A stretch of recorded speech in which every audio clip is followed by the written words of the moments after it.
A headline follows Bruno Fernandes everywhere. When United win, he is the accelerator. When they fail in big games, the debate returns to the same question. Does his risk profile help or hurt against elite opponents?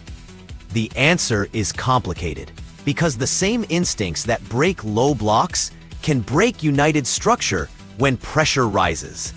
In the biggest fixtures, the margins are thinner, the presses are cleaner, and every second touch becomes a transition the other way. Start with possession. Bruno looks to play forward early, which is why his chance creation stays high across seasons. But top sides squeeze the middle and bait the vertical into crowded lanes. When he receives between lines with his back to goal, rivals step from both sides, turning a progressive touch into a duel. One lost contact, and the break begins behind United's advanced fullback. The pattern repeats. A brave pass is half on. He takes it, and the turnover places the center backs in emergency defending. Against mid-table teams, the same ball becomes an assist. Against top four, it often becomes a trap. Shot selection is the second fault line.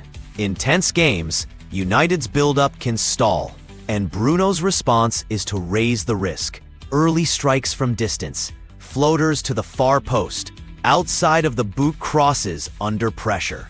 Those actions carry highlight value, but low expected return, especially when the box is underloaded. Every speculative shot is also a lost possession. And against fast opponents, the counter is immediate. The problem is not ambition, it's timing. When the box has runners, the cutback is there. When it doesn't, the percentage collapses. Out of possession, he works, but the coverage map shows gaps. Elite opponents circulate through a box midfield and look for the bounce pass around United's pivot. Bruno's role is to block that inside lane before the pivot is isolated 1v2. In big games, he sometimes jumps early to chase the press, or follows the ball wide, leaving the wall pass open. One straight ball, one layoff, and United's rest defense is stretched. Managers who game plan for United often target his shoulder, overload his side, force him to choose, then play through the option he leaves. None of this erases his value. He still offers the first pass that flips the field, still takes set pieces that generate real chances, still shows for the ball when nerves tighten. On days when United need chaos to shake a match, he manufactures it. The question is calibration. Against elite rivals, United require Bruno's creativity without the volatility that turns 55-45 phases into 40-60 counters. The fixes are small and repeatable. First, change the first touch.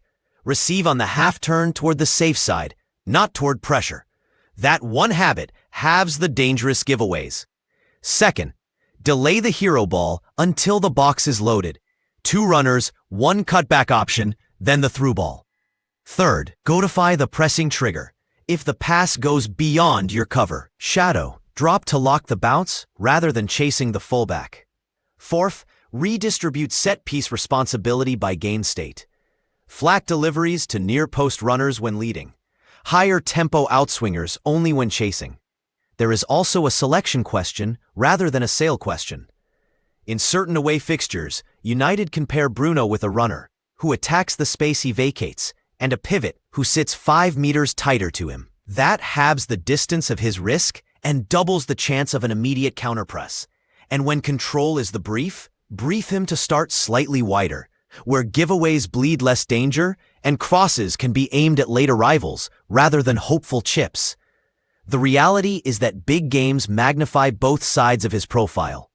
Remove the risk, and you dull the edge that wins tight matches. Ignore the risk, and you invite the goals that lose them.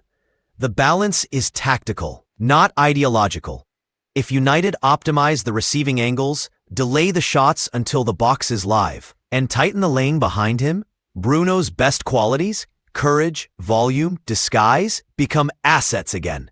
If not, the film will keep looking the same. Brilliant passes in one half, brutal transitions in the other. Which version shows up next time depends less on personality and more on structure built around the same player.